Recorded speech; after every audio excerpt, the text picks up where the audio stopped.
তো কাকে টার্গেট করে আপনি তৃণমূল কংগ্রেস ছেড়ে জাতীয় কংগ্রেসে যোগ দিলেন?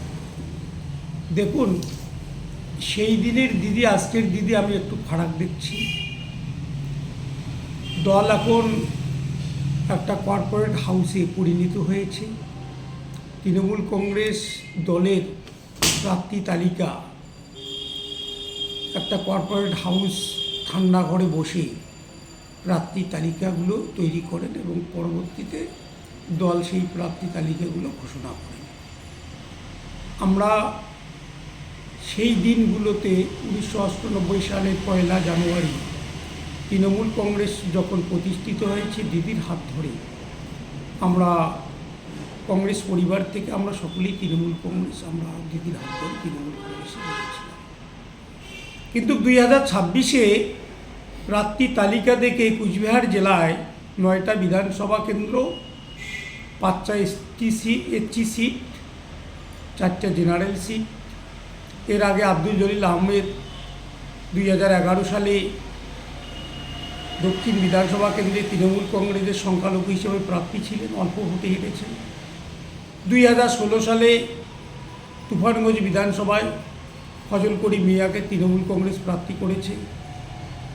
তৃণমূল কংগ্রেস নির্বাচিত হয়েছে, ফজল করিম মিয়া বিধায়ক হয়েছে। 2026 বিধানসভা নির্বাচনে কুচবিহার জেলায় একটাও সংখ্যালঘু সিট দিলেন না, অথচ সংখ্যালঘু জেনারেল সিট নাটাবাড়ি বিধানসভা কেন্দ্র তৃণমূল কংগ্রেস সেখানে একটা এসসি প্রার্থী দিলেন, সংখ্যালঘুরা দাবিদার। তুফানগঞ্জ বিধানসভায় একজন খেলোয়াড়কে মাঠ থেকে নিয়ে এসে সেই খেলোয়াড়কে তৃণমূল কংগ্রেসের প্রার্থী করলেন।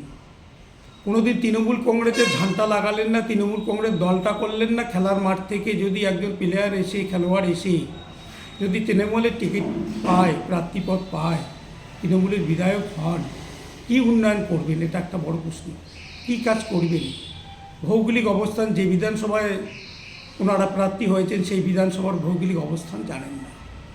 একটা সংখ্যালঘু প্রার্থী এবারে দিলেন না, অথচ সংখ্যালঘু জায়গাগুলো ছিলেন, যারা এতদিন লড়াই করেছিলেন সংখ্যালঘুর থেকে, তাদেরও আজকে বঞ্চিত করে প্রার্থী তালিকা ঘোষণা, এটা দুর্ভাগ্যজনক।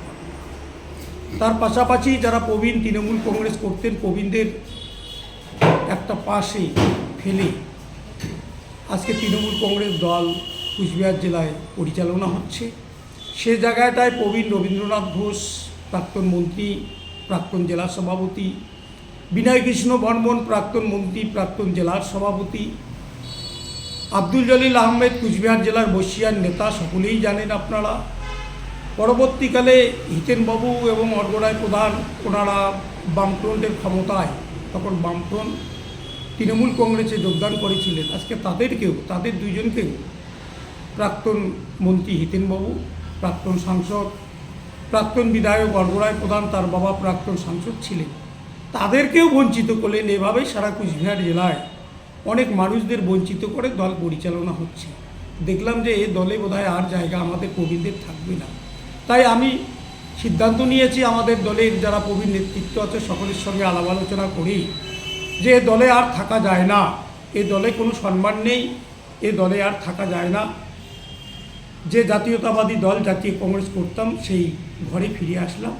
আগামী দিনে কুচবিহার জেলায় জাতীয় কংগ্রেসকে প্রতিষ্ঠিত করার লক্ষ্যে 9 বিধানসভায় আমরা প্রার্থী দেব। আমরা 9টা বিধানসভায় আমরা লড়াই সংগ্রাম করব। তৃণমূল কংগ্রেস, জাতীয় কংগ্রেসের থেকে আমরা প্রতিদ্বন্দ্বিতা করব। আমরা আগামী দিনগুলোতে আমি শুধু একদিনের জন্য বিধানসভার জন্য আমি তৃণমূল কংগ্রেসে আসিনি। সামনের পঞ্চায়েত নির্বাচন এবং পৌরসভা নির্বাচন, সেটাও পাখির চোখ থাকবে জাতীয় কংগ্রেসে। আমরা প্রতিদ্বন্দ্বিতা করব। আমরা বিধানসভায় আমরা একটা লড়াইতে নামছি। আমরা 9-0 আমরা করে দেখাব। এই দুটি দলের মধ্যে আপনি জাতীয় কংগ্রেস করেছিলেন, তৃণমূল কংগ্রেসে অনেক দিন করলেন, এই দুটি দলের মধ্যে আপনাকে পার্থক্য কোথায় নজরে আসে? দেখুন, সমন্বয়ের অভাব, মূল্যায়নের অভাব। সমন্বয় এবং মূল্যায়ন, এটাই হচ্ছে যে কোনো রাজনৈতিক দলের এটা একটা বড় অস্ত্র, বড় একটা বিষয়। ভুল ত্রুটি সব রাজনৈতিক দলে আছে, কিন্তু বসে সমন্বয় তৈরি করে সেটাকে একটা সুদূর জায়গায় নিয়ে আসা, সুন্দর জায়গায় নিয়ে আসা। একটা দল পরিচালনা করবে একটা কর্পোরেট হাউস, সেখানে তারা তৃণমূলের স্তরে গ্রামের মানুষকে চিনবে না, অঞ্চলের লোকদের চিনবে না। কর্পোরেট হাউস যেটা বলবে যে অমুক নেতা হয়ে যাবে রাতের অন্ধকারে, আর যারা সারা জীবন তারা পোস্টার লাগালেন, ঝান্ডা বাঁধলেন, ফাড়া চটি পরে মিছিল করলেন, তাদের আজকে দেখা পাওয়া যায় না, তাদের কোনোই সম্মান নেই। কর্পোরেট হাউস দল পরিচালনা করছে, সেটাই করুন। আপনার কি মনে হচ্ছে যে আপনি তৃণমূল ছাড়াতে তৃণমূল দলের মানে কোচবিহার জেলায় বিশেষ করে এই 9টি আসনে তারা হারতে বসেছে? কুচবিহার জেলার শুভবুদ্ধি সম্পূর্ণ যারা মানুষ দলমত নির্বিশেষে সকলেই ভালো জানেন কুচবিহার জেলার ভৌগোলিক অবস্থান, আজকের দিনে কী আছে শাসক দলে, এবং 2026 নির্বাচনে কি হবে সেটা আপনারা দেখতে পারবেন আপনাদের বিভিন্ন চ্যানেলের মধ্য দিয়ে, খবরের মধ্য দিয়ে আপনারা সকলেই দেখতে পারবেন। এই দলের মধ্যে থেকে আপনার অবাধ্যতা বা আপনাকে নিয়ে প্রতি মুহূর্ত কেউ টার্গেট এরকম আপনার জানা রয়েছে? না, আমি তো কুচবিহার জেলায় একদম প্রত্যেকটা ডোর টু ডোর মাটি চিনি, মানুষ চিনি, সমন্বয় চিনি। প্রত্যেকটা মানুষের আশীর্বাদ আছে আমার মাথার উপর। মানুষের আশীর্বাদ নিয়ে, জাতি ধর্ম নির্বিশেষে, দলমত নির্বিশেষে মানুষের আশীর্বাদ নিয়ে আমার চলার পথ। আমি দলকে শক্তিশালী করার লক্ষ্যে আমরা 26 বিধানসভা নির্বাচন পরবর্তীকালেও দলকে শক্তিশালী করার লক্ষ্য। কিন্তু আজকে দেখা যাচ্ছে পশ্চিমবঙ্গে তৃণমূল বনাম বিজেপির যে টক্কর, সেখানে আপনি এই যে জাতীয় কংগ্রেসে চলে গেলেন, কতটা আশাবাদী আপনি? জাতীয় কংগ্রেস একটা ভারতবর্ষের মধ্যে প্রতিষ্ঠিত দল, প্রবীণতম দল, স্বাধীনতা সংগ্রামে যে দলের একটা অবদান রয়েছে। জাতীয় কংগ্রেসের প্রতি মানুষের একটা বিশ্বাস, ভরসা, আশা আছে। তাই জাতীয় কংগ্রেসে একমাত্র ভারতবর্ষে, পশ্চিমবঙ্গে, কুচবিহার জেলায় জাতীয় কংগ্রেসে একমাত্র পারে একটা ধর্ম নিরপেক্ষ সরকার গঠন করবার। আমি খোকন মিয়া বিগত দিনে যে অবস্থায় রয়েছে, আমি তৃণমূল কংগ্রেসের 1998 সাল থেকে 2007 সাল পর্যন্ত যুব তৃণমূল কংগ্রেসের কুচবিহার 1 নং ব্লক সভাপতি ছিলাম।